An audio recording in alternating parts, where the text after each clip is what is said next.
what an amazing set of top caliber players here. I've been just increasingly impressed with them over our pre-chats. And the subject is, I guess, the other huge buzzword these days, sustainability, along with AI, of course.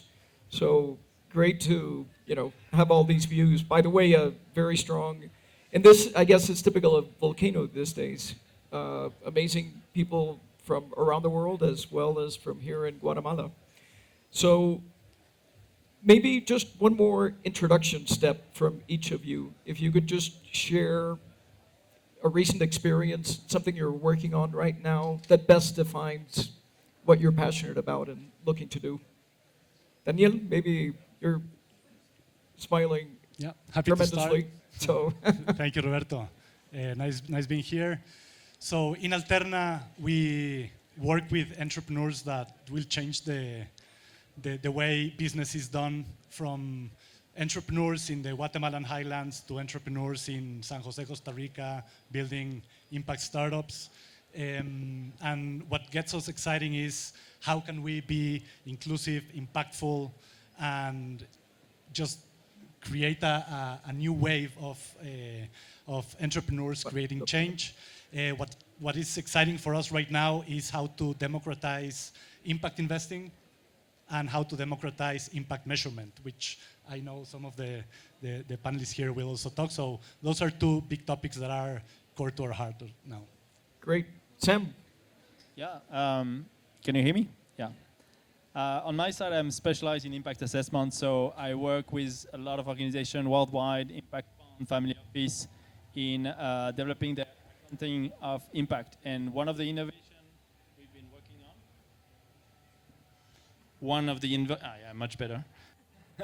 One of the innovations I've been working on is integrated P&L. So P&L is like a statement of income and profit and loss, basically, of companies. That's the way you measure the financial performance of a company. And one of the innovations we brought is to add the social component. So how much value you bring to society next to the financial value.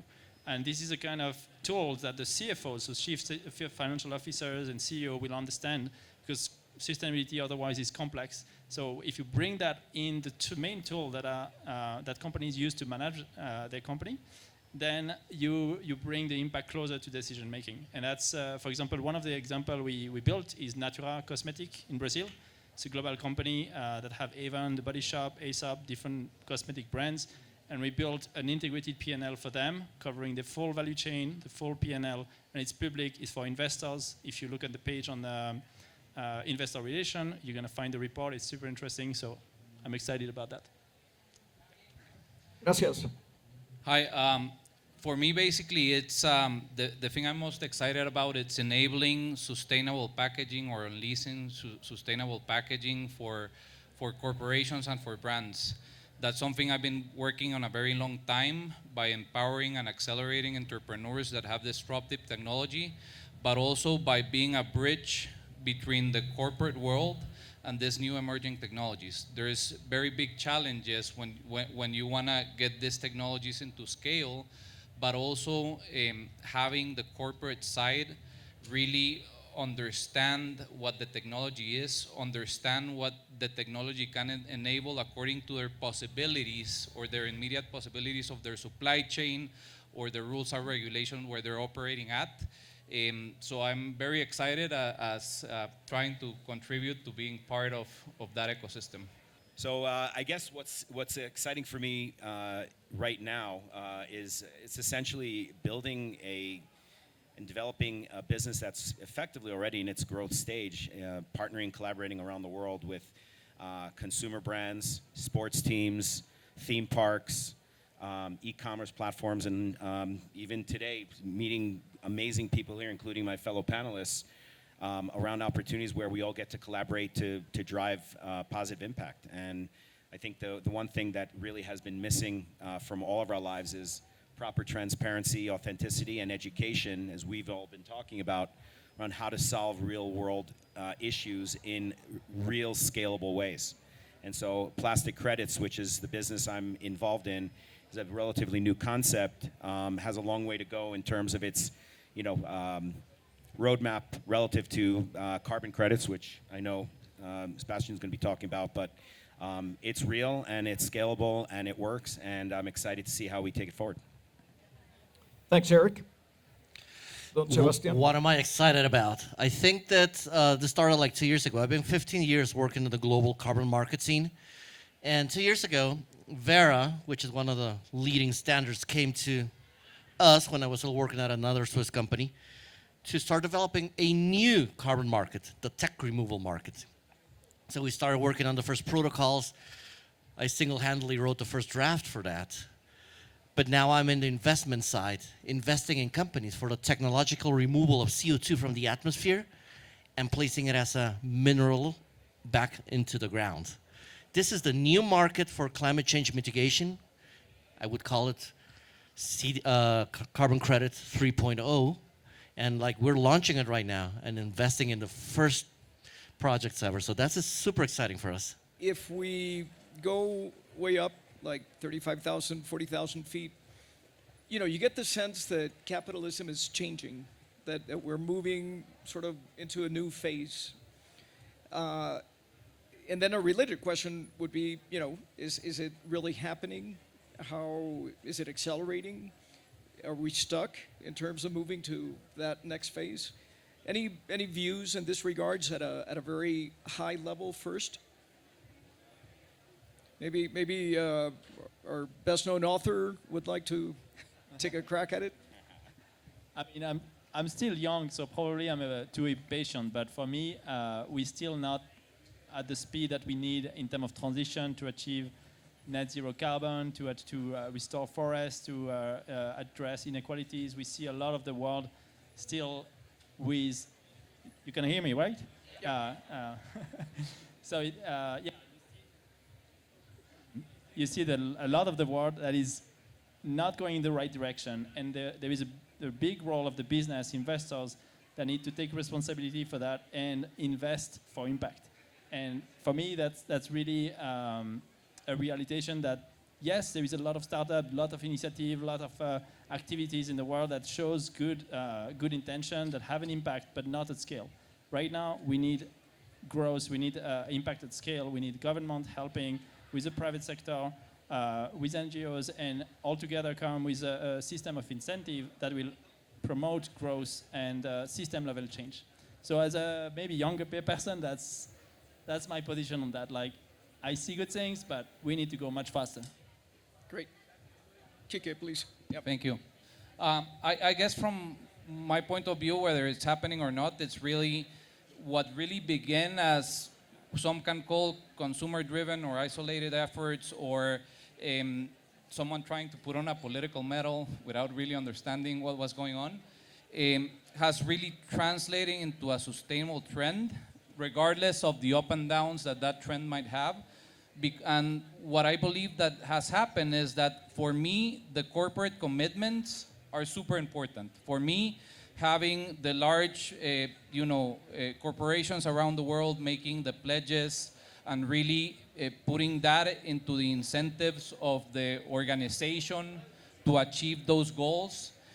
There has been a process of education and understanding within the corporation that really goes beyond the sustainability person, but that has grown at the board levels, at different levels. And all of these forums, so for example, in plastics, the Helen MacArthur Foundation and all of these parts have appeared as really centers that can evolve the conversation, bring stakeholders, have everyone aligned towards the metrics or towards where we need to go.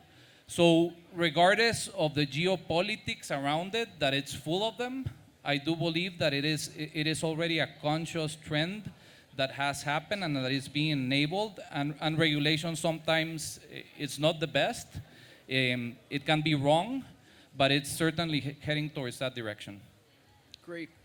Eric, maybe for you, how soon until we have very effective, accepted measurements where an entity can show its broadest bottom line?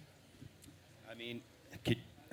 Look, when it comes to measuring, reporting, showcasing the impact, I mean, this is something we have to think about every day in terms of the work that we're doing. Look, I think the problem has been mainly in the fact that there's been very little in the way of standardization.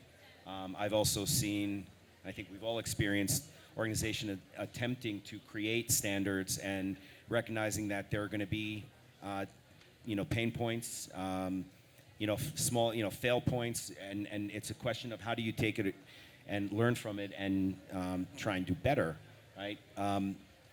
Just anecdotally, I used to be part of an organization that ran the biggest hedge fund platform in the world.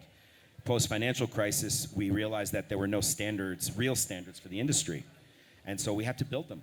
But it took 3-4 years to start, learn, try, learn again, try some more. And to me, you can't, if anyone says there's a standard and that they've hit the ceiling, it's a lie.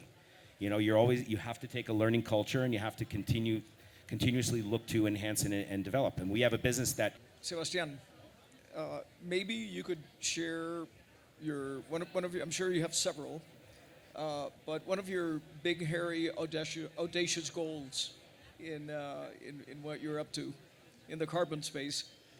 I think that has a lot to do here with what Eric just said, which is methodologies that are common to all the markets. Right now, we lost a lot of trust in the carbon credit markets because, well, the United Nations UNFCCC got defunded, so there's no central body working on methodologies. So it became a total mess whenever they started working with baselines for forestry projects that the same developer could say how much deforestation rate they were having. That's ridiculous. And that became a huge problem, and we lost the market basically for forest protection. Now, that's lost. Once you lose the trust of the companies that are buying the credits, you're done. We need methodologies that are written for everybody by like an overarching authority worldwide, so that the developers and the standards have to abide by that ruling. I'm not saying have a world emperor, but I'm saying have an organization that's gonna look at all that to give trust to the carbon accounting that's being applied. Is the IFRS coming up with a framework? Eric, are you familiar with the I mean, IFRS is doing? IFRS and GAAP are accounting standards. Yep. But there's But specifically for capturing methodologies, no, I don't think that they've gotten far enough. There are companies that have been growing, building to create accounting that can be part of an annual audit.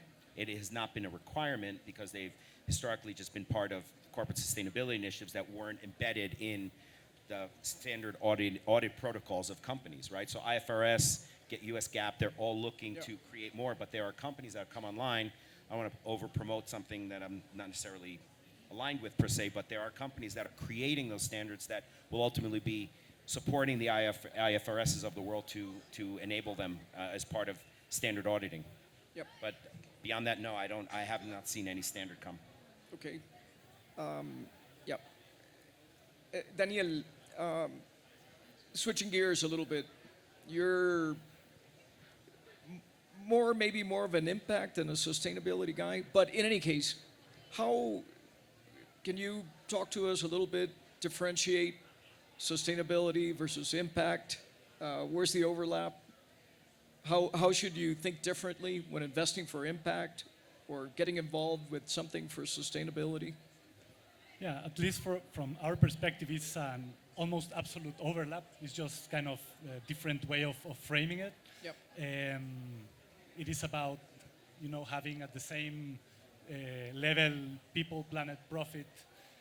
In our case, and this is something very interesting of what my peers are talking about, is if these conversations around standards and about accepting and conscience is hard for corporates, imagine how hard that is for small enterprises, let alone for entrepreneurs that are starting. Measuring is very hard. It can be very hard. I'm with you, but I mean, you have to invest time, you have to invest resources, and that's it's a luxury that not everyone has. So in our case, what we're trying to do is to how can we trickle down all these standards to the most simple level in such a way that everyone can generate impact, that's our mission, but also how everyone can measure it. Otherwise, we're not talking the same talk. So that's kind of our take on that, but between impact and sustainability, I wouldn't make much difference, I guess. Any thoughts on what the best road to measurement to standards is? I'm going to. Is to it super sort of simple- from the middle, from the top down, from? I think we have to start to learn from every perspective.